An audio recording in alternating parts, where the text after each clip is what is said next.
we got to eat. You know what I'm saying? Yeah. We got bills to pay. Chris, Auditions don't pay bills. yeah, they don't.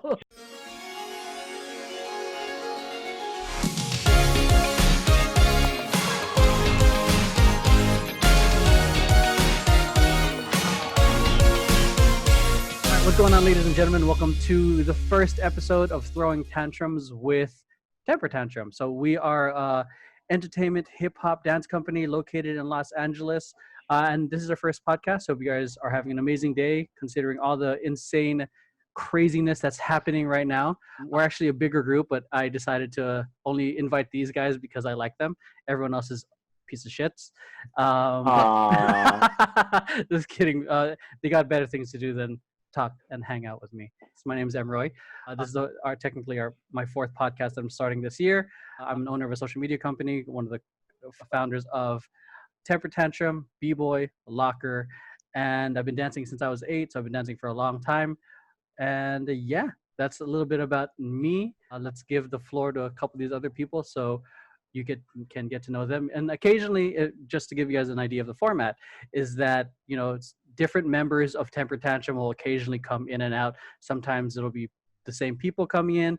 Because the purpose of this podcast is that I want you guys, the audience, to know them beyond the dance. Because, you know, when you see these people, amazing people on stage and doing these amazing things, that's all you see. But I want this to be an opportunity to share the depth of these dancers and kind of like our perspective as a dance company with what's happening with the world around us as well. So that we were not just performers and, you know, and that's all we do. Cool. So I'm going to pass the ball off to Brandeezy, our artistic director, phone sex operator, and Woo! Yeah. Brown chicken, brown cow. Hey guys. Yes, I'm Brandon Burciaga, the artistic director for Temper Tantrum. Also, I'm a sexual health specialist.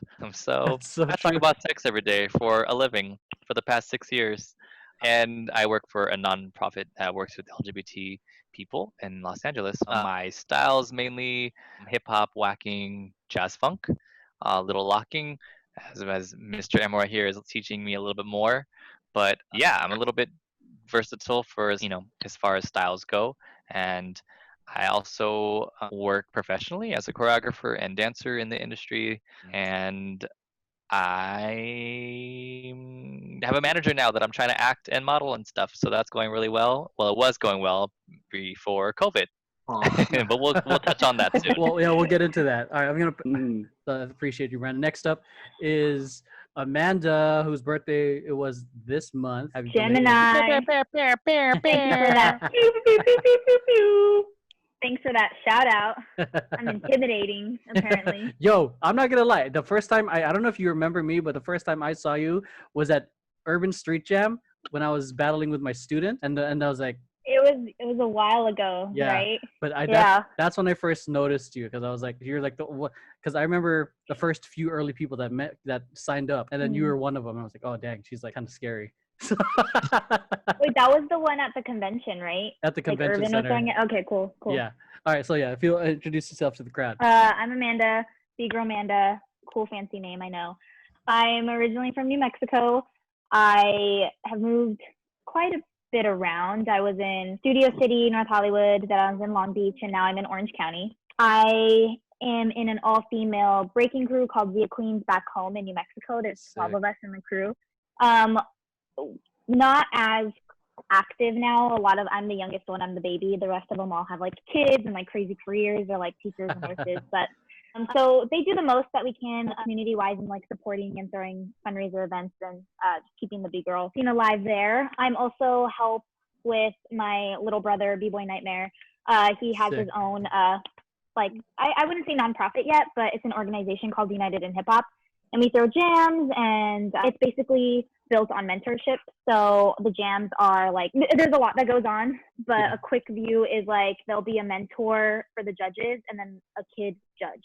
So the kid, cool. It'll be like an 8-year-old judge not judging themselves. They'll have a mentor helping them, and they kind of have a mentor through the whole process. They do a lot of other things, but that's kind of like what we pride ourselves on is that, and that's what makes us unique in the form of jams. Then I am in Temper Tantrum, and professionally I work at Starbucks. So right now I am I can't really say I'm an assistant manager because it hasn't happened yet, but I'm like my third interview down. It's like a whole process. So Oh, wow. my They're vetting my you. yeah Yeah, good. Hey, I- get that position. I'm selling my soul to the butt. Yeah. So yeah, professionally wise, I make coffee, drink coffee, sell coffee, live coffee. I wouldn't say I'm a professional dancer. I just love dancing because style is breaking, and so there's a jam, there's an event, there's a cypher where I find most of my love in. But I do love performing and getting paid to dance too. Who doesn't love that? Yeah. Yeah. No. or touring and getting paid to dance. Wait, Exactly. what was the name of that crew that you said? Zia Queens. How do you spell that? It's ZIA and then Queens with the Z, I believe. Let me see if they have it on Instagram because you can find it on Instagram. It's called Zia Queens Official on Instagram. Are you planning on inviting them to teach grits? No, I just want to check it out. No. All right, next Check up is Diego, since you chimed in already. Oh, fantastic. My name is Diego Tellez, no middle name. I don't think I really give myself a category as far as styles. I've kind of just been venturing everywhere. You know, I've been learning locking with Emroy, crump, house, popping, hip hop, trying to get into breaking, but damn, like it's hard to move my big ass. But that's a little bit of the stuff. I'm part of Temper Tantrum. It's been great so far. And I also That means gonna hate it eventually. I'm director founder of Grits and Gravy out in the San Fernando Valley. Just doing competitions, giving out free classes, just kind of getting our foot in the door. And I'm a server. On my free time, I'm a server. Not on my free time. That's my main hustle. I'm a professional server. It is what it is. Yeah, dude. I respect the hustle. Like, I mean, not to like downplay anyone who's going all in on just trying to focus on dance, but like, we got to eat. You know what I'm saying? Yeah. We got bills to pay. Chris, Auditions don't pay bills. yeah, they don't. Oh, God. All right, Chris, you're up. All right, what's up, guys? My name is Chris. Originally from Chicago, Illinois, and moved out to California about, 14 years ago now. Started dancing on and off since 2011. Currently now a part of a fan biz dance crew and Temper Tantrum. So shout out to y'all guys. And then, and then as far as like dance goes, I enjoy all styles for sure. But breaking was my starting point, and I've branched out to other styles as well. So dance is a huge part of my life, and I love learning a bunch of styles and getting to learn the culture of it all. And it's just something that brings me a lot of joy. And then I just like performing just because it gives people like a sense of happiness. And then for little kids to be like, whoa, what is that? Or like, how you do that? Like, I enjoy that, like every single performance I do. And then I guess professionally, I might have 2 jobs. So we'll see. I don't know yet. But, okay. Respect. Yeah, so talk about that hustle. But because of COVID, I haven't been doing a whole lot. So, but yeah, that's a little bit about me. So yeah, I think one thing I originally envisioned our first podcast to be a little bit more like we're in the studio, but who knows when it's going to be officially safe to be in the same room again. And definitely just on a random thing. Did you guys see that thing with no masks on June 20th or something like that? Dude, that was the most dumbest thing I've ever saw. That's high key America right there. Yeah. My goodness. Yeah. It's an actual event. Oh my gosh. That's anyone who actually does that, dude, that's gonna spike up the People are just so high. Yeah, it's a COVID anti-COVID protest. Which is so dumb. But I thought all lives matter. Shut up. I thought all lives matter. Wait, why is there no mask? I'm confused. Oh, damn. Brandon's going to come in with the heat for this podcast. Oh, we mentioned a couple times how COVID or Corona has affected us in general. And I've had the opportunity to talk to a few people about it, but I'm really serious into how it's affected you guys. I mean, I sent you guys an email of why I went ghost for a while with Temper Tantrum to try to make sure that Vision Paradox survives is continuing to survive the recession, and just to make sure that family's taken care of, employees are paid, everything is taken care of. As for me, in terms of dancing, the only thing I've really been doing is this one project with Amy and just practicing at home. All the gigs that we had planned out, we had that one meeting, we had that 1 year plan. or the 6-month plan of all these gigs. Yeah. Like, yeah, we're gonna do this. We're gonna film this. We're gonna train. Done. So like, Freaking like 2 weeks later. yeah, and it's funny because like when a lot of us like January, February, I felt like there's a lot of hope going into. It's like, oh yeah, 2020 is like, come get it. And then now it's like, let's just fuck it for some. Mm-hmm. So if anything, it's like just based off everything that's being revealed, it's showing light in the ugliness of what's in many areas, and it's revealing people's character at the same time. But anyways, we'll get into that in a bit. But like, how has Corona affected your dance life in a sense? Do you feel empty without it? I'll go. I think I have like a reverse opinion than a lot of people. For me, with the schedule I have like, I think these last 2 years I actually wasn't dancing as much as I had been before, and I've actually been dancing more since I've been stuck at home, which is really weird. Huh. But yeah, and I breaking wise, like, I always did a lot at open practices, and that was always like my thing, and I always had a hard time practicing by myself. Like, I never felt motivated. I didn't get hype. I was like, oh, like, I don't want to run drills. This is like, and so with this being stuck at home, I was like, man, I have to practice. It's been like 3 weeks, and it slowly made me comfortable practicing by myself at home, and I secretly love it.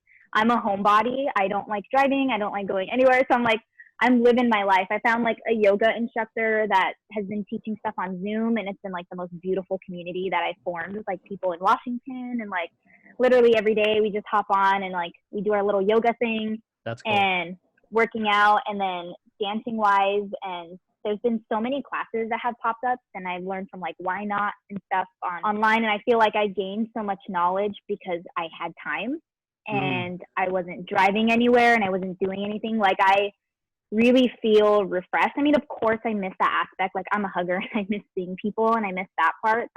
That part is definitely stripped, but like when it comes to knowledge and like training, I feel like I've gained more, and I don't have a large space, and my gym was closed, and I just move like my couch and stuff, and I get it done. But I have enjoyed being able to stay home, because usually I get scrutinized for being like, oh, Amanda's a homebody, she's not coming around, and now I'm like, I'm thriving. I'm like, this is where it's at. So I feel like I have a different perspective, but I definitely feel for people that like don't have the space to like get down. And I'm right there with you, because I prefer, like, I tell people that my life was quarantine before quarantine, because I work from home anyways, and then like I just have in between, like, there's a work schedule I do. Like, I do 2 hours of work, 45 minutes of a break. So during my break is when I do my workouts or I do my training. So I love not saving gas, saving time from traffic, like so much money. Yeah, it's like I'm enjoying this kind of lifestyle in the sense where I don't have to travel as much. Albeit I do miss taking Jordan to like swim class. What about you guys? I'll go, because I'm pretty much on the same boat as Amanda. Before quarantine happened, I was working like 5-6 days a week and 2 practices a week, and there was a bunch of classes that I wanted to take but never had the time to take. Quarantine, my work shut down. I had just endless days to just fill up with everything, and after a while, I didn't realize how long quarantine was going to be. So I kind of just like, well, let me just chill, let me just hang out, let me just, relax, have some me time. And then it became 1 week, 2 weeks. Yeah. Into the summer. Yeah, I'm like, all right, doing such. So then, I started dancing every day, and it was really dope, because I didn't really have this much time or energy, considering work and all that stuff, to dance. And I was able to, just like Amanda said, I was able to take several classes of people that I never thought I'd be able to take. And I've been able to talk to people that I've never been able to talk to, because these classes are very small. And on Zoom, the names are right there. So instead of just being like, oh, you have a question, they'll be like, oh, Diego, and now they know you. And some people, Zeus I've been taking locking classes from, she's like, I feel like I know you guys now. I'm like, I know, like, I feel like I know you too. And all I've done is take locking classes. Oh, dang. Oh, you've been taking from Zeus? Yeah, I have. She beast. When everything's safe, her locking sessions are sick. What's crazy? I met her at Short Circuit's light feet class, and it was the same day that you invited me to that locking class, and then she ended up like, do you know Emroy? She's like, oh shit, yeah, what's up? She And then asked you, or you asked her? I asked her. Invited me. She invited everybody, and then that shit happened. Quarantine happened. I started taking classes from her, and now that I'm back at work 5-6 days a week, I can't take this anymore. So You're taking classes at work. it sucks to. It's been pretty great. I've been able to really work on myself and get back in shape, do things that I like. And I mean, like Amanda, I do miss the connection. I miss people. Yeah. With people. I miss ciphers. I miss just interacting with people and just getting that energy. But as far as like staying home, like I'm a homebody. I can stay home and I'm chilling. You know, I'll figure out what to do. And like as a sorry, just to interrupt that, people mentors like Artson and all them always tell Brickies like practice at home, and then when you go into a battle or a cipher, like you have new stuff. I never understood that because, like I said, didn't know how to practice at home, and now I get it. Like you're so productive when you're by yourself at home. Like I never understood that. So there's a practice method that I've been implementing lately. It's called the deck of pain. It's based off a prison workout. What? It's called the deck of pain. You need a deck of cards, and you assign. For me, it depends on how you want to approach it. Is it going to be a technique session, a style session? So it's like hearts are work on your on headstand variations. Clubs are handstand variations.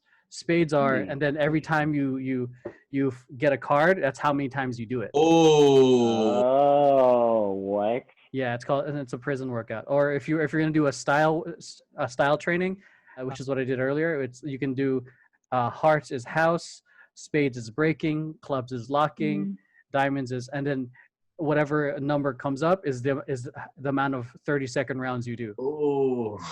Yeah. That's fun. That's a fun class. That'd be like a fun class, like a fun training class. Oh, that sounds really good. You said a deck of pain. Yeah. Okay. So you No, I'm just kidding. like I never get through the whole.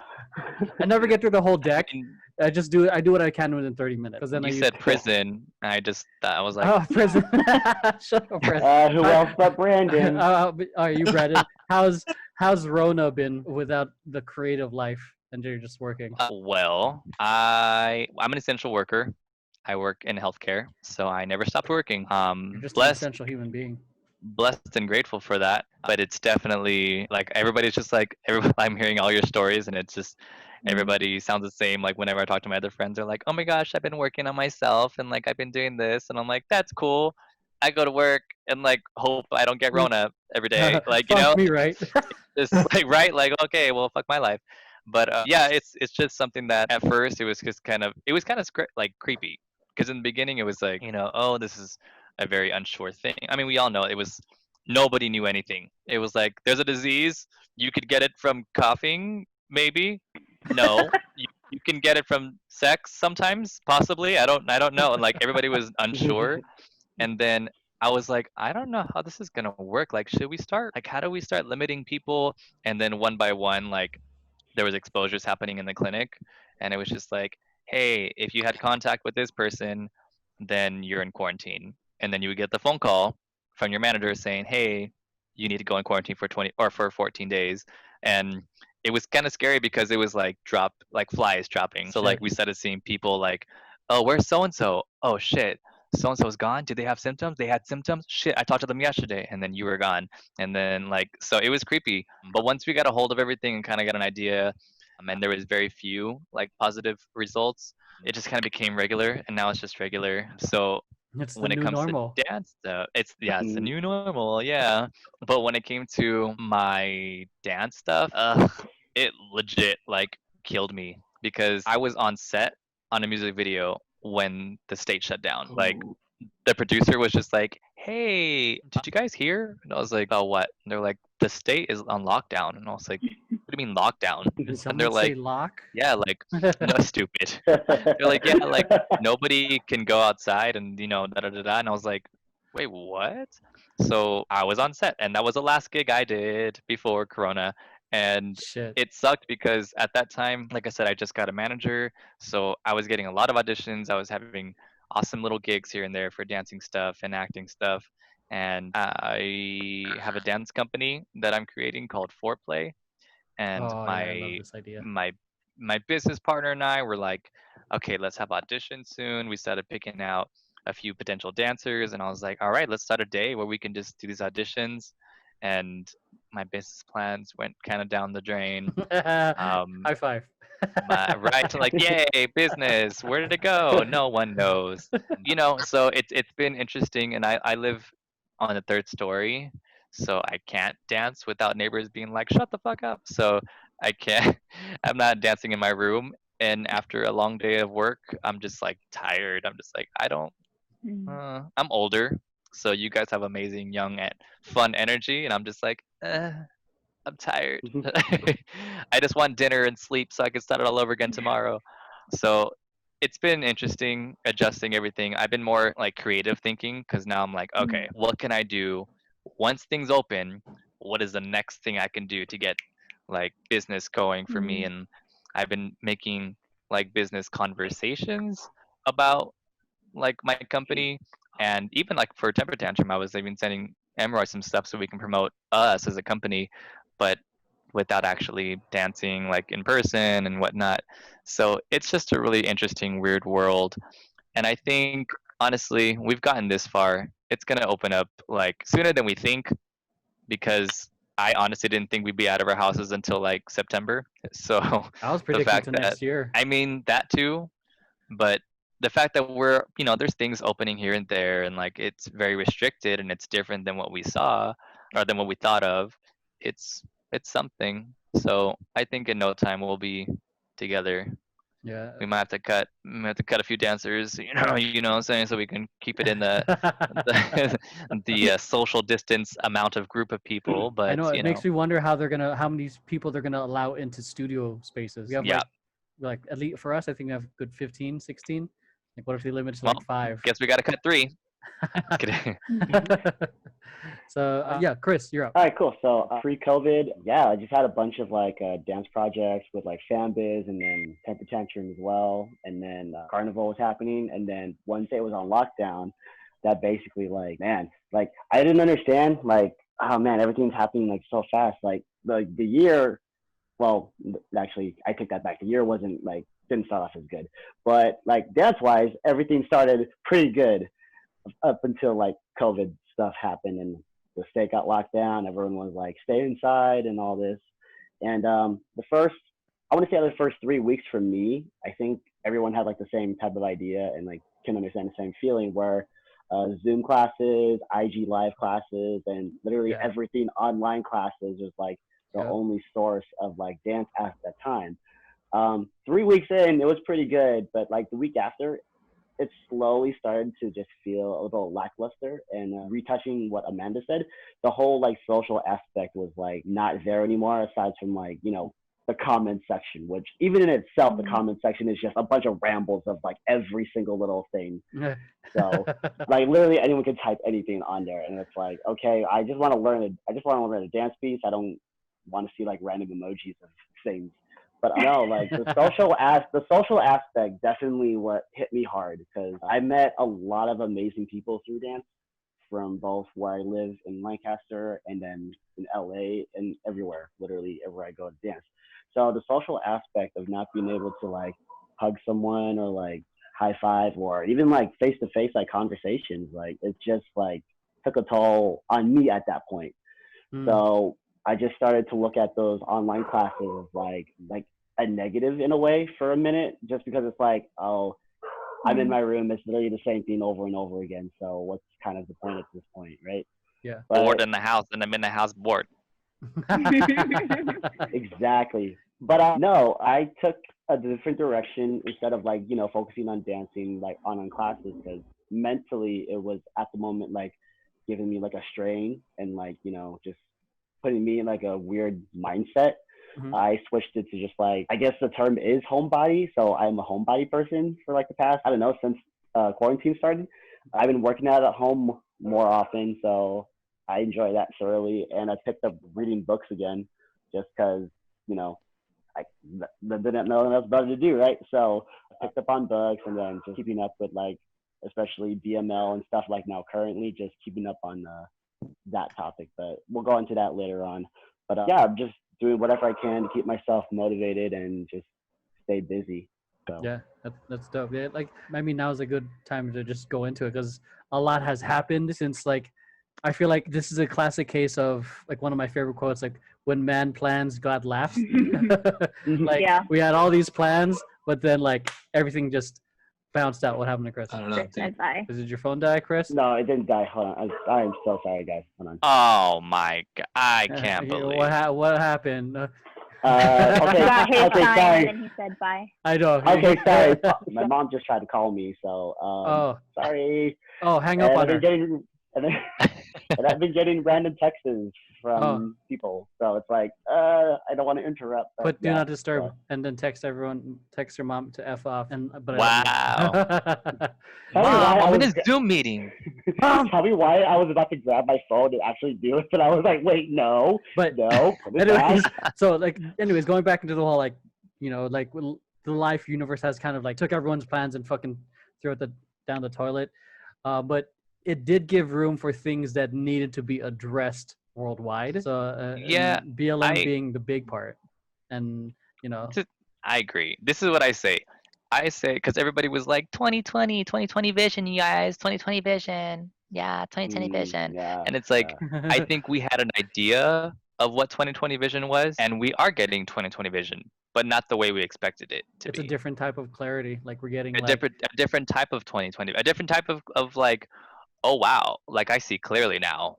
And Mhm. unfortunately, a lot of us are seeing our friends, our family, our lovers sometimes that are not what you thought they were, or not thinking the same way you thought they were either. And you're like, whoa, wait, I thought this the whole time. Like, so again, it's one of those things where we're seeing clearly, and there's a lot. I mean, Lord, people go in on Facebook. They're just like, it is. my oh mom my- is Yeah. blah blah blah blah. My grandpa, yeah. my brother, my whatever. I'm just like, oh shit, like there's no filters anymore. Everybody's like, gloves off, let's go. One of the things that I've always noticed, like I've kind of predicted, is the maturity or the when a social platform gets older is when it gets political. So for a while, Facebook was semi-political and Instagram was fancy lifestyle, but now Instagram Yeah. is a lot of political, which means it's just Mhm. it's aged up and matured in that level. There's no like Mhm. stupid fuck shit. They're still there, but Agreed. it's not as much as like me anymore. You know what I mean?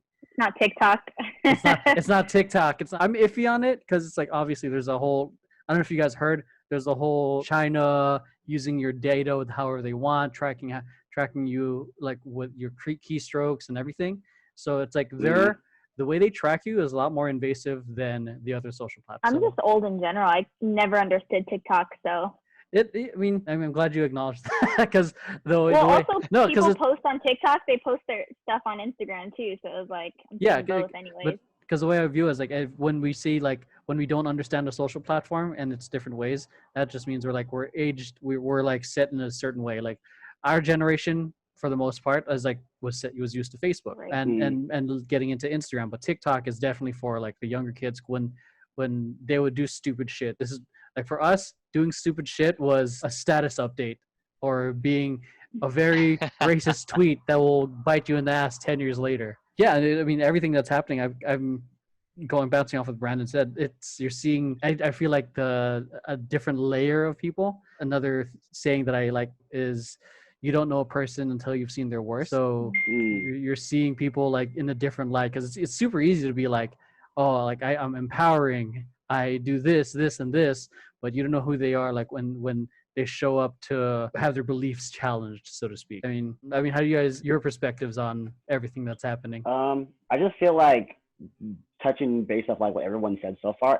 I just wanted to add that it's literally like exposing season, I want to call it, because like everyone out of the woodwork is like showing their true colors of like who they are, what their political or like what their stance is on literally everything that's going on right now. So it's literally like the season of like exposing like the fake from the real people, you know? It's just like, it's like every single minute I feel like I go on Facebook and like someone's exposing like, oh, this dude was like a local racist, or it's like I just hop on Instagram and there's like videos of like injustice and Like it's just literally to see someone exposing, and it's funny because it's like these people are just like, I don't know, they're just like they think it's okay to say like all these racist stuff, and then it's like, oh, nothing's gonna happen to me. But like now, literally, because social media is like so powerful, like especially because how people are using it now, like it's so powerful. Like the second like someone messes up and says something like extremely racist, like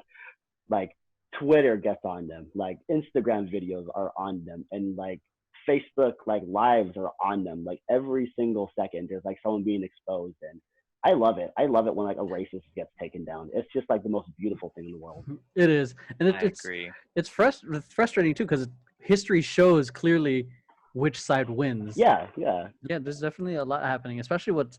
I mean, I don't know if this is the first episode. I don't want to bring it up right now, and it's kind of sensitive with what's happening with the dance community. But That'll be the next one. yeah, it's it's kind of I'd say intense because it's like it's challenging. Because first it was like dealing with people debating about Corona's a hoax, and then people like challenging, and then for people who were observing, it's mentally or in general it becoming so mentally challenging because like for me like I generally feel like I have a lot to say, but just observing everything, and even now with the tensions rising even more with BLM, it's like mentally and emotionally it's like what can I do from where I'm at, and it's kind of frustrating because it's like and like because then and it's because it's seeing the ignorance, but then also like for me it's being hesitant to say the wrong thing even though I want to say something.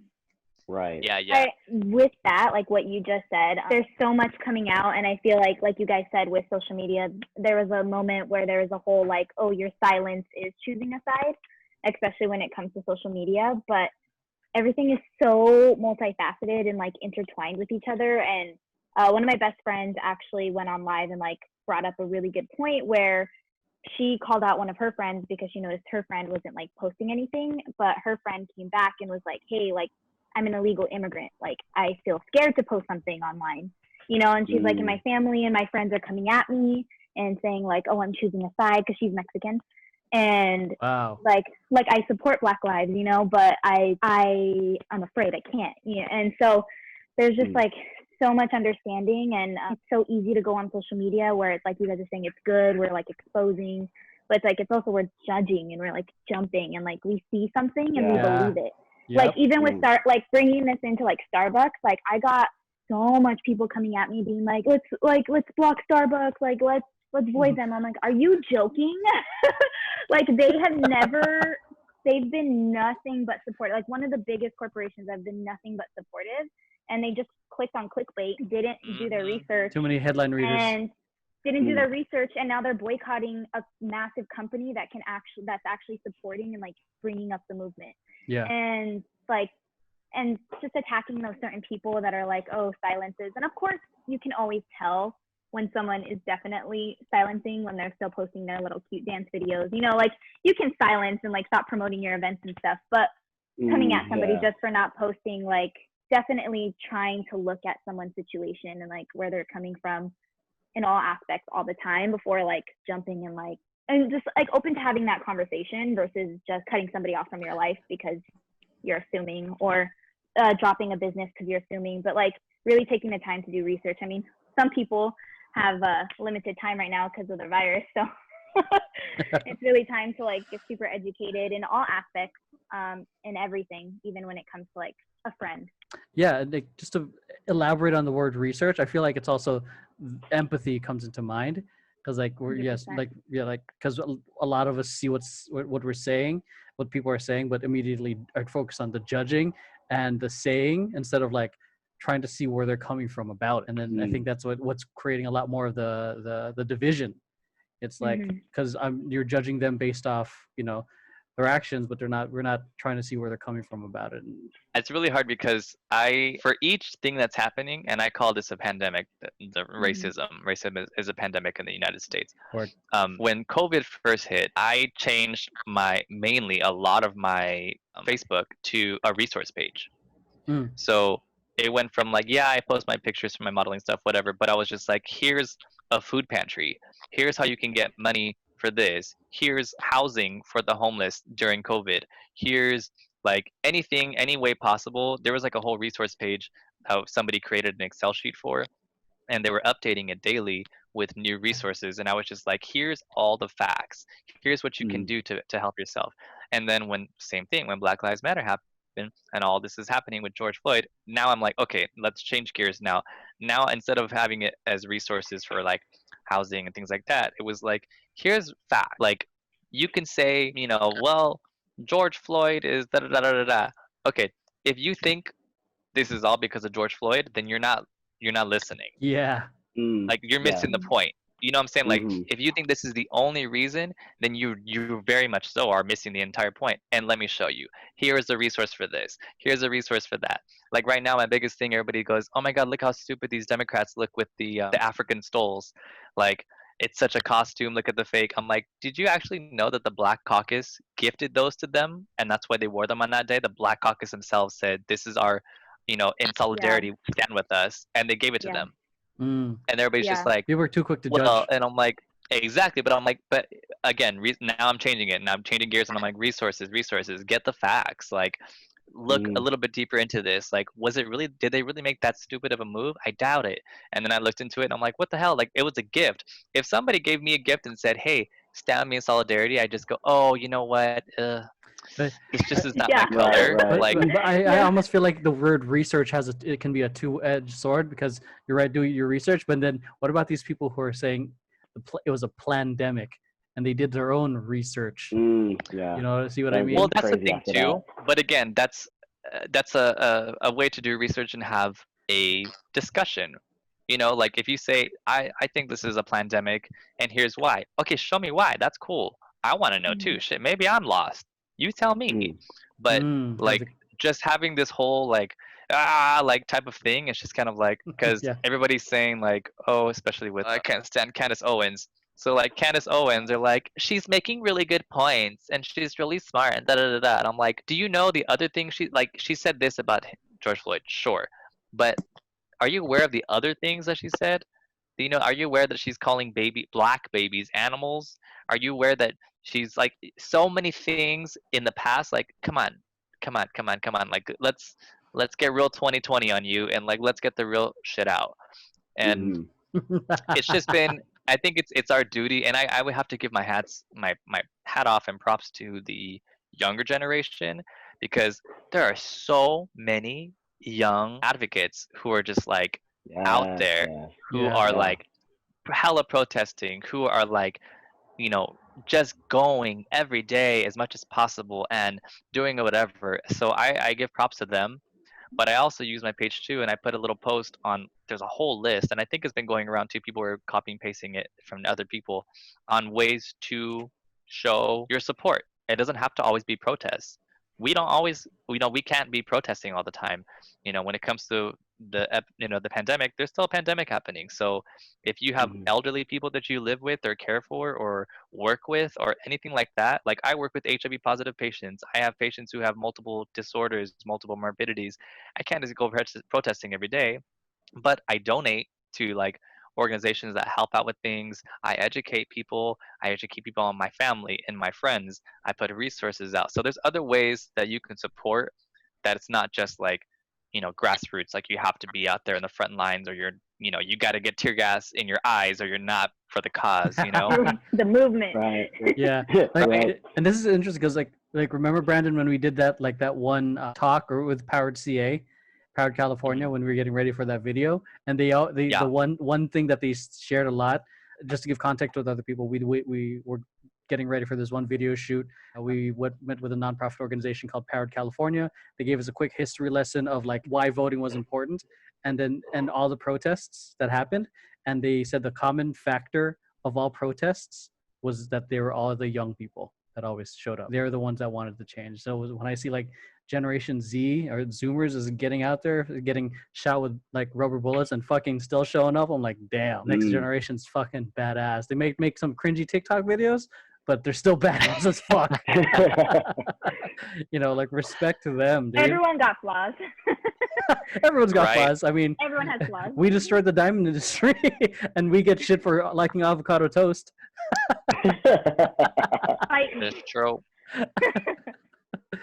And then speaking, since we're like talking about like BLM everything, there was the whole change. I guess one of the things that happened with dance is like they're trying to removing the term urban choreography as of how it's a more of a derogatory term, and I completely agree. And I saw like a video that came out recently, just calling it so and so's class. I think it was what was his name?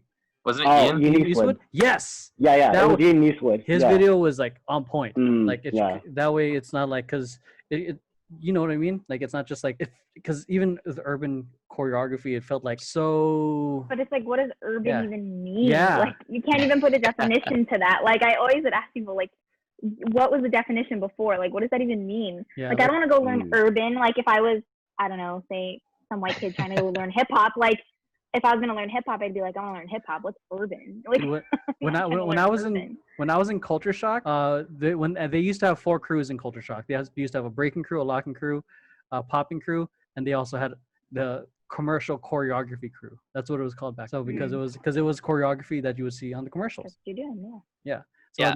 I liked that. I thought that label sounded really cheesy, but it made sense when you heard it. Hmm. But Mm. yeah, Well, it's not cheesy if you own what you're doing. Like, yeah. Well, I was in the that's locking what you're crew, doing, so you know? Yeah. Yeah. Street styles. Street. But You know how I like it. Straight street. oh god. So what about you, Diego?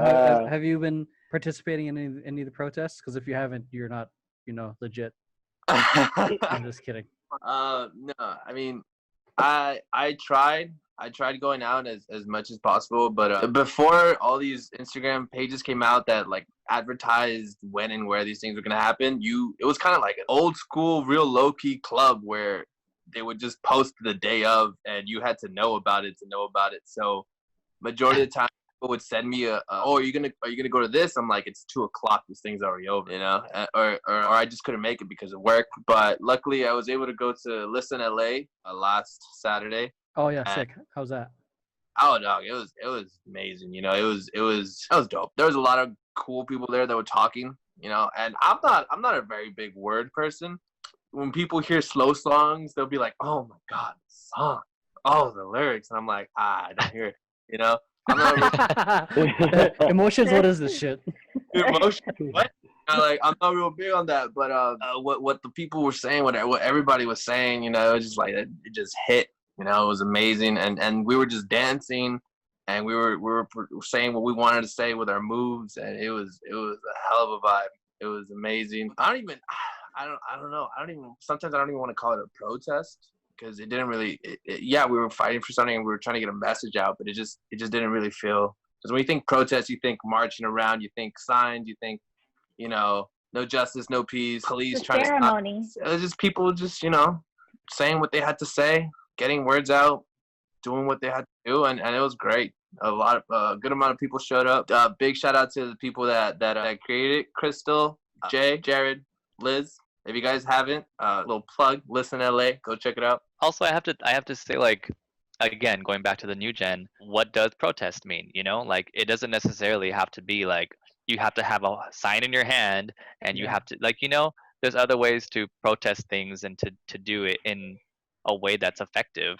And also, it gives new meaning and new inspiration and empowerment to people when the boomers are like, look at these damn hooligans running around, like, and you're like, actually, we're just dancing, and like, this is how we're doing, so it kind of gives a different perspective on, like, you don't have to just be whatever you think we are. Like, we can do it the way that we want to, that fits the way we want to express. Weren't the boomers also the hippies at one point? Yeah. Wow. Yes. How Different. It's like the Dark Knight right now. Either die the hero or live long enough to see yourself become the villain. What a twist. It's crazy. Because the way I'm thinking about it right now is like, when we're older, the next generation Alpha, they hate us. It's Generation Alpha. Well, it's funny Cool because name. I'm still calling out. I mean, like I said, I'm in call out mode. I'm calling out people when it first started and all the riots were happening.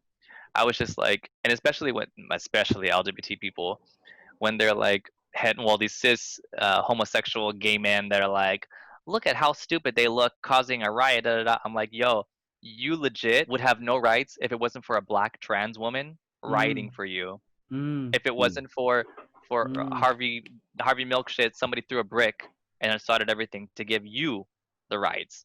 So Mm. before we even touching to that too, and people are like, Black Lives Matter, but like not trans women, and I'm just like, you can't choose. You can't be like, all lives matter, well, except for that one, and maybe that one, and then Black Lives Matter, but like not the gay ones and like the LGBT ones, because those are kind of weird. Like, no, then you're just as bad as everybody that was making fun of you too for being brown or people of color or whatever. Like, Mm. Yeah. no, call it out. Like, just call it out. So I've been calling everybody out. Like, you understand that you are here today because our people started to riot. Like, everything started a riot. Like, that's how things started. And Yeah. if you're not understanding why they're writing, and there's a difference, and that's another thing too, education. Sorry, I'm getting agitated. Let's There's a go. difference No, between just go, man. protesters. I'm loving the passion. Let's There's a go, difference between man. protesters, rioters, and looters. Those are three different, very different types of people, and people were lumping them together, saying like, Yeah. "Oh, look at all of them," and it's like, no. Mm-mm. There's protesters, which you see people holding signs, standing together, dancing, sure, whatever it is, right? Mm-hmm. Then there's Mm. the rioters who are, kind of causing a little bit more chaos and just pretty much saying like, fuck, you fucked me over, so I'm fucking you over now. Like, that's a little bit of the Mm. rioting, whether that be verbal, whether that be destroying property, whether that be whatever. And Mm-hmm. then there's looters who are just like, some of them were kind of angry and just taking it, and then some of them were just taking advantage of the situation. Yeah. Most of them were taking advantage of the Yeah. situation, and Fact. we're not part of the movement. But again, it's perpetuating what people already think of us. Yeah. So it's unfortunate, and obviously there's tons of videos where there's people that are non people of color that are totally looting and totally like covering their face and like doing shit, and the people are like, whoa, and you see videos of people of color being like, stop, what the fuck are you doing? Like, Right. you're making us look Yep. bad, you Yep. know? Yeah. And Yeah. it's true, it's totally true, but again, people don't want to see that. Put it in their face, Mm. call them out, put it in their face, be like, okay, you can Right. say that, but what do you say to this video? Yeah. Mm. Now what's your reply to this video? And they're like, well, I mean, I'm just a little bit about the difference, the not the difference between the three, but how much the looters have affected the people that actually want to protest. I had a friend who organized a protest, right? But because it was taking place in an area where it was a bunch of small businesses, and it was during the prime time where it was getting heavy, looting was happening, all that stuff, in the beginning. And my friend started receiving death threats because of this, because Shit. the people business thought that it was not going to be a peaceful protest, even though they said peaceful protest. This is a peaceful protest, but they thought, okay, well, this is just going to bring people that want to take advantage of the people that are going to smash buildings, all this stuff. So, and it sucked because like they got a lot of support, they got a lot of support, and there was people that would go, but the day before, it was canceled because it's just, you have people threatening your life, and what are you going to do at that point? That's scary. I think I know who you're talking about. Huh? I think I know who you're talking about. I Yeah. didn't want to say anything, but It's crazy. it is crazy out there, and it sucks because there's people out there that want to make a difference, that want to do their best, they want to put their best foot forward, and people that are taking advantage, like looters, are causing that to not happen. This person just wanted to have a peaceful protest, and because people made an image that because there's a protest, there's going to be looters and there's going to be chaos and there's going to be damage. Yeah. Mm. They're guilty by association in the sense, because it's like, oh, protest Pretty equals much. that. You know what I mean? Yeah. yeah. I mean, touching base really quick on death threats, that's another reason why I'm like, when it comes to protesting for the most part on larger ones, because it's Pride Month. So, one, happy Pride, yay. Yeah. But two, there are groups that have publicly said, like there's a group called 4chan, Oh, 4chan 4chan. and another group, I can't think of the name, but they specifically said, for the month of Pride, we will be targeting all the LGBT people, and in any way possible, we will single you out, whether it be physically, to harass you, to harm you, to kill you, or electronically, like take over your social media and whatever. Like, they're like, we're gonna make fake dating profiles, get on your profiles, and when you do meet up, we'll beat the shit out of it. Like, it's people who are blatantly saying, Jesus Christ. I'm going to do blank, blank, blank to you if we catch you. You know, so it's just kind of like, it's just, I keep on telling people, like, it's not a safe time for anybody right now in all aspects. Like, it's not a safe Yeah. time to be a racist white person because the internet will get you. You will lose your job. Mhm. You gonna lose your job. Like, you know, like, for real though, like, it's gonna happen. And then vice versa. People of color, yo, like, I just posted a video yesterday.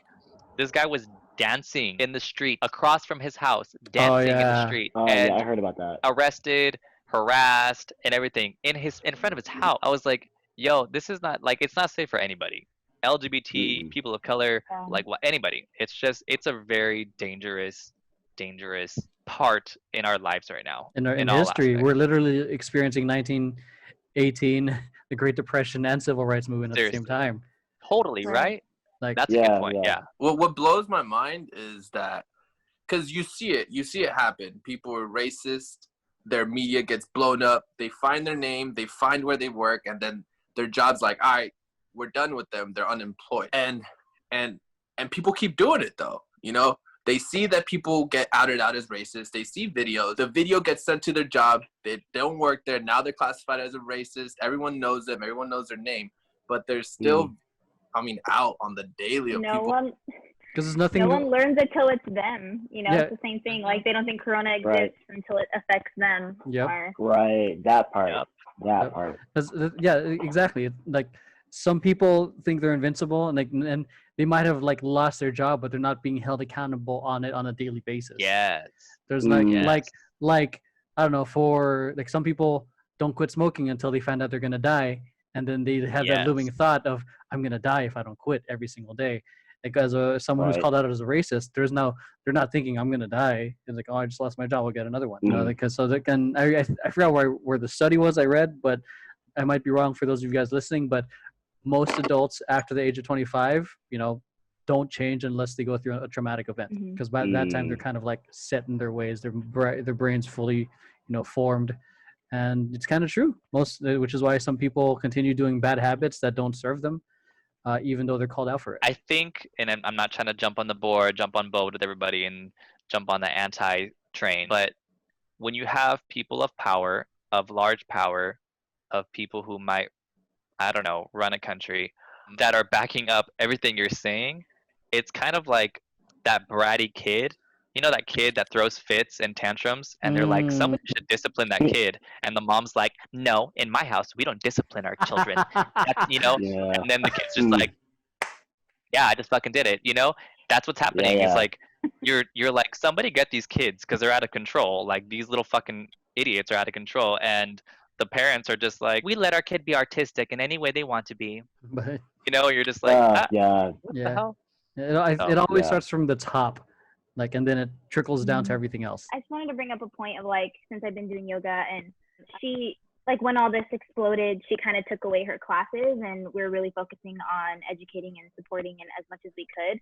But it's also so important that I think people need to fill up their cups. You know, like, we always talk about love, and, like, you can't love another person unless you are overflowed Yeah. to, like, give that other person. It's like, we all need each other. Like, no one's safe. There's so much work. There's so much going on. There's like 5 different pandemics happening. And it's like, for me, it's hard. I mean, I go to work, I work 40 some hours. You're dealing with so much, and everyone's going through so much. And it's like, we need to take care of ourselves. You know, we need to dance. We need to still do yoga. Like, of course, like, not like her stopping those classes, like, really affected a lot of people. And she was like, it was needed for like those couple of days, but like, I need to keep that going. And I think it's important that everyone does that. Like, we need to advocate. We need to change. Like, we're doing so much, but don't forget about yourself as well. Yeah. Because Mhm. I think that's getting lost, and I think a lot of people are kind of going a little crazy because of all the information they're getting on the internet. And Right. it's so important, because I just found myself kind of like, I've never suffer from anxiety or anything like that, but I've been feeling it creep up. You feel it, recently, right? Especially Yes. at work. It's just And the frequency that's out there right now. I have never felt that way in my life, and I feel it. So I finally understand, and I was like, wow, I'm not taking care of myself. Even like taking a social media break, like I had to, just because like I needed to for a day. And I just think we need to really take care of ourselves, so we can then support everything else that's happening. 100%. You Yeah. can't. You Yeah, can't. I think Agreed. Yeah. I agree as well. And it's like, I think right now, especially because of Corona, in quarantine and BLM and all of the craziness and murder hornets and shit, what the fuck? Like murder hornets, like, come Right? on. Scary. The whole just world feel fell apart like- when Kobe Bryant passed. Right? Seriously. But Uh, I just feel like we have to take a moment, and not only for ourselves, but like, it sounds really cheesy, but just appreciate shit. Yeah, Like, gratitude. I'm honestly just Mhm. like, yo, today's a beautiful day, you know, or like, Oh, wow, thanks. They're beautiful that too. tree looks like really pretty, like when it's all green and shit. Like it's not, you know, like I'm just like appreciative of It's all everything, green and you shit. know? Damn, tree. Look at it's all Look at green that and wo- shit. It's look at got all that birds in wood. it. It's got It's, like wildlife in it and shit. Uh, but like no, for real though, like I just found myself appreciating everything and like really appreciating music, and then just kind of like sitting there and less like, wow, look how talented this person is and how this makes me feel a certain way. And like Mhm. we have to go back to like my hashtag is always on my social media is aspire to inspire. Like right now a lot of our lights are being dimmed, like you're saying, because of anxiety and watching these videos. I am not an emotional person, but let me tell you, in the past couple months, I have cried so many times, and I'm just like, what the fuck? Like, I hate being like emotional, but I know you do. You call me. You'd be like fucking little bitch. Let's go. yeah, seriously, I'm just like, what a little bitch, get over it. But like these videos now, I'm just like, it hurts me in a different way, and I think that's why because I've mastered ways to not feel for certain things. But when it comes to like seeing families or Mm, like kids deal Uh, with these things, Jesus Christ. like Mhm. I'm just Yeah, like yeah. it kills me, you know? And I'm just like I gotta we gotta inspire each other in other ways and like show love, and that since we can't physically touch each other, like show affection and love in other ways that people feel connected to something, to someone, to a community, something. Yeah. You know, I feel it's a lot of information. If you legit spend a whole ass day just dedicating yourself to just understanding what has gone on in the past, it is a lot of information. Mm-hmm. And it's true, you know, you don't got to spend your whole day doing it. You know, you can take those breaks, because I mean it sucks. And you know, I had a talk with John about this, you know, because this is like we're a lot of us were not taught this stuff. You know, obviously we weren't taught this stuff because we would have known this if we were taught this in school. So Yep. now we're going Right. out learning it, right? And it's a lot, yo. The first time I spent hours and hours and hours just watching documentaries, reading articles, looking up stuff, you know, figuring out what else to look up, looking up books, stuff like that. And man, it's a lot. And I was like, let me take a break, because just scrolling through Instagram, the thing with scrolling through Instagram is frustrating because so much stuff is happening, and you keep the main thing I Right. keep is why. How do people keep getting away with this shit? And it's frustrating. And I want to take a break, and I want to let me just relax for a bit. But then I'm like, stop being a bitch, dog. They've been oppressed for 400 plus years. You've been scrolling for like, Right. Damn, that's an interesting way of putting it. yeah, it's like scrolling Instagram for a day. Stop being a bitch. I'm like, nah, you're right. Let's This is Let's self-hate. go. Let's go. Well, But like that's the thing. Like you shouldn't. I don't feel like if you feel like you're being pressured into learning this, you're probably learning it for the wrong reason. If you actually want to learn this, I feel like you would have no reason to take that break, and that's why it's like it's been a little easier to take that break, because it kind of just stopped being like, well, let me be on this to like, let me actually learn about this, because this is wild. Mm-hmm. The stuff that like the more you look into it, like this is wild. Why have we not been taught as great, as important it is? You know, obviously we know why this wasn't taught. Obviously we know why they didn't want us to know this. You know, yeah, you know, it's a lot of shame in reality, man. I wanted to take my hat off to you as well for learning and like looking at that shit, because like I said, it's our job to call people out. Like there was some Latino followers that I have that were posting like, you know, anti BLM. They're just like, no, this is stupid, this is not our fight, you know, Yeah, all lives matter, blah blah blah. And I'm some like, Filipinos were like okay, that too. right? So then I posted a Don't little get me started on article, Filipinos. and the article was like about how when the slaves ran away from the colonists, a lot of them ran to Mexico, and Mexico took them And when the colonists came to find the slaves, they were just like, no, there's no slaves here. And they're like, oh, well, we're gonna send bounty hunters if you don't give them to us. And they sent the bounty hunters, and the Mexicans killed them. They killed the bounty hunters and said, all we have here are Afro-Mexican residents, and that's how there's black people in Mexico. Mm. Like, so, or darker skin, yeah, like that. So that's just how that culture started. But I'm like, it started with us protecting, and like, like there's a lot of other history things, but like I get it. It's not your fault. You're uneducated because it's not taught to us. But as an adult, now is the time. With the You power have of no all the excuse. information right here. Hey, I forgot who said it, but the smartphone is only as smart as its user. Yep. Ooh. Okay, tell them. Whoever said that, hit me up. I don't know. Somebody said that. Oh, thank you. I appreciate you for. Look, but going back to a lot of the self-care stuff, what strikes me is the saying, all of man's problems stem from man's inability to sit in a room by himself. Like when quarantine happened, I think a lot of people, for the first time in their lives, had to be with themselves instead of be distracted with the rest of the world is happening. And then now with BLM and all the movements happening, there's so much elements that we don't have control over. It's bringing a lot of the anxiousness that a lot of anxiousness is rising, because that's what kind of happens when we focus on things we don't have control over. So just speaking for myself, what's been helping me with kind of process everything is one is what Brandon said is being grateful, because I'm still able to take care of my family. No one has it. But at the same time, focusing on what I can control over. So like, even though I can't be at the protest, I'm still donating. Temper Tantrums donating to Campaign Zero. So shouts out to all you Temper Tantrum people who are listening right now who donated. So I'm still doing our part. But a lot of it is pointing the fingers at things we don't have control over. And I think a lot of it is people's lack of self-mastery, of like knowing how to handle themselves when they're triggered. Because when people are triggered, people go on the offensive, because and then my favorite thing that I'd like to tell people is like, when you're triggered is that's where the lesson is. Like, it's like, don't expect the world to change because you're triggered. That's the opportunity for you to figure out. That's where your 2020 is quote unquote happening, because there's a storm or yuckiness that's hiding something that needs to be examined, and sometimes you need help. Therapy is a powerful way of doing that.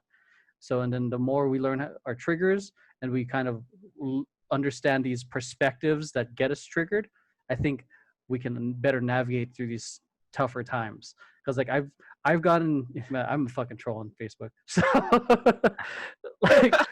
like I've gotten like, I guess, quote unquote invitations to debate people on Facebook, but just for me coming from having to do 52 weeks anger management, 52 weeks domestic violence classes, all these things, I was in the system for a while, for 18 months, and then like knowing how people are when they're triggered.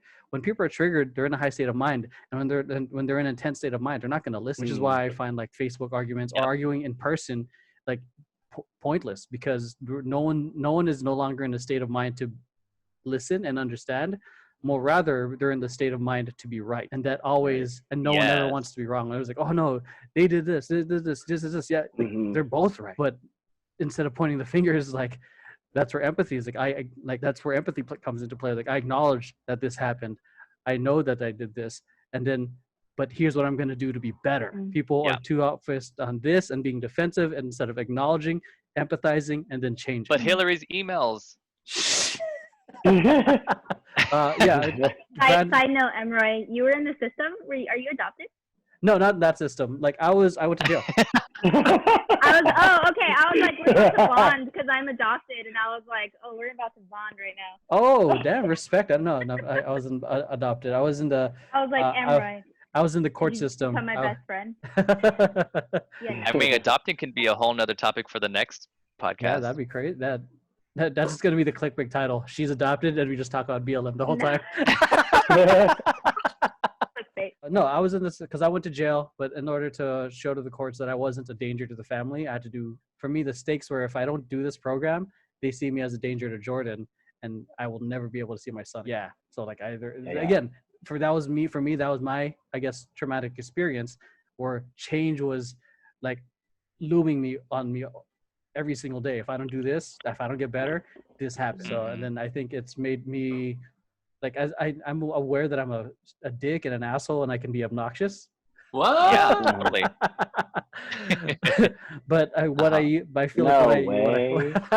fuck you Go guys. on. But what I felt like I lacked before when people called me out was empathy. Like, oh, because I know I have a tendency to sound like a know-it-all, and when people have called me out, my ego would be hurt, and I would have a hard time processing it because I had no tools to deal with it. With all that, it helps. Therapy helps, guys. There's nothing wrong with going. That's what I love about our generation. We love the fact that therapy is a normal thing. That's true. I remember back in the day, if somebody Sorry, ever. sorry guys. I gotta go. I'm sorry. Okay. Oh no, he left. Okay. Yeah. Yeah, no, I remember back in the day, like I remember therapy was like a. Yeah. But now it's like, dog. Let me tell you some shit my therapist told me. This is true. Like it's like, I don't know, because people would have the thought like, if you go to therapy, you're broken. Like you can't figure out life on your own. Like, fuck, who the fuck? We were giving instructions to figure out life and how to deal with when life punches us in the face. Well, forget about even having or needing therapy and being a male person of color. The intersectionality of machismo or the masculinity of like a black guy, or like like it has to be. What do you mean you need therapy? Like that's for girls. Are you a girl? You a bitch? That's for pussies. You know what I'm saying? Have a beer. Right. So it's just there's a lot of intersectionality that we have to address and unpack as we get older. Of like, why do I do that, or why don't I do that, or like certain things that are like in our genetic makeup. And what I think is happening is the resistance of like the next part of human evolution, which I think is not physical, but the next part of human evolution is the evolution of our thought process, of our mind, of being more self-aware. And oftentimes when we're trying to detox ourselves from the negative, there's a huge pushback. So which is what's happening as a society right now. So I think, for me, I believe in the law of averages. Some of all this shit, there's something really good that's going to happen at the end of it. Oh yeah, totally. This is the shit I would like see like in the history books. I'm like, damn, like Like I finally got a good like time in my life where you can talk to your grandkids about 2020. Yeah. There's one thing I'm kind of curious on is because I mean I've only experienced this once, where it's like I was reading about something for school, and I was asked, like, I forgot who it was, but I was asked like, oh, what are you learning? And I said this, and then I was like, here, screw that history book. Let me tell you how it really went. I'm curious on how history books or history teachers or anybody portraying what happened in 2020 is gonna say how they're gonna say it, or they're gonna have a section on Karens. Dude, I hope. I mean, it's true because I saw a picture of a history book a few years ago, and it was one of my friend's daughters, and it said, oh, and actually, it was a friend of a friend. They posted it. Their daughter was learning, and the history book said, when the slaves wanted a job, the United States gave them jobs. Wow. That's what the history book said in school.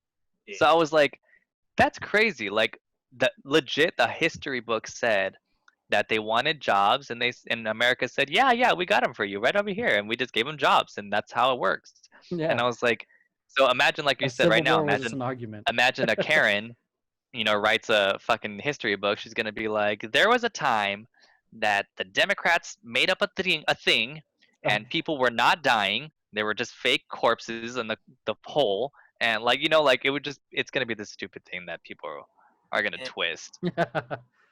Yeah, the victors are always the writers of history. Yeah. All right, let's close it up here. Anything you guys, any last words you want to say to the audience? Resist and persist, y'all. All right. Take care of yourself. How do I follow that? You guys pretty much covered it all. That's gonna be your shirt right there, and for Temper Tantrum merch. How do I follow that? How do I follow that? When like somebody just does a dope ass round, and you're just like, hey, you go in. I'm like, how do I follow? I'll wait for the next person, then I'll follow up with that. Everyone, close this off, and then I'll close this off. One thing I learned during quarantine is, Don't be afraid to acknowledge it. Yeah, we all have mistakes, but and we all have a long way to go. But don't be afraid to acknowledge your accomplishments. Hey. Thank you, Alvin. Alvin _, it's Alvin. You can edit that out later. But don't be afraid to actually acknowledge how far you guys have come, whatever journey you guys are taking. Self-reflection. All right. I don't know, Emroy. Yeah, it's good. Still gonna be the constant, but just for the sake of this first episode, excuse me, I'll edit that out. Just be grateful. I think that has been one of the grounding sources for me. So the more you are in a state of gratitude, the more you'll see things to be grateful for. You know, whatever energy goes, or if your focus goes. So if you're focusing on anger, you're focusing on this, you're focusing on the negative stuff, that's all you're gonna see. So I'm just gonna do your best to be grateful and be empathetic. Learn to listen, to understand, not to rebuttal, because that's a first step in becoming empathetic. And I think a really quick little side note. This is my last note, Brandon. Oh, I'm sorry. I'm just kidding. Go ahead. No, Love what you. you're saying on that, like surround, and especially with what's happening right now with BLM and everything, just in general, like surround yourself with people who fit your future, not your past. With that, ladies and gentlemen, that closes our first podcast, an epic 1 hour and 25 minutes in. The original goal was an hour, but the conversations, we were just so juicy, we had to keep going. So if you guys like Always what juicy. Keep it juicy. So if you guys like this content, make sure you guys hit like, subscribe, share this with friends who you think might like it. Make sure you give these beautiful people a follow on all their social platforms. The links are going to be in the description. Give them a follow, show them some love, and we will see you guys on the next episode of Throwing Tantrums. You guys have an amazing night, day, week, wherever you guys are listening to us, whenever you're listening to us. We'll see you guys next time. Goodbye. Peace.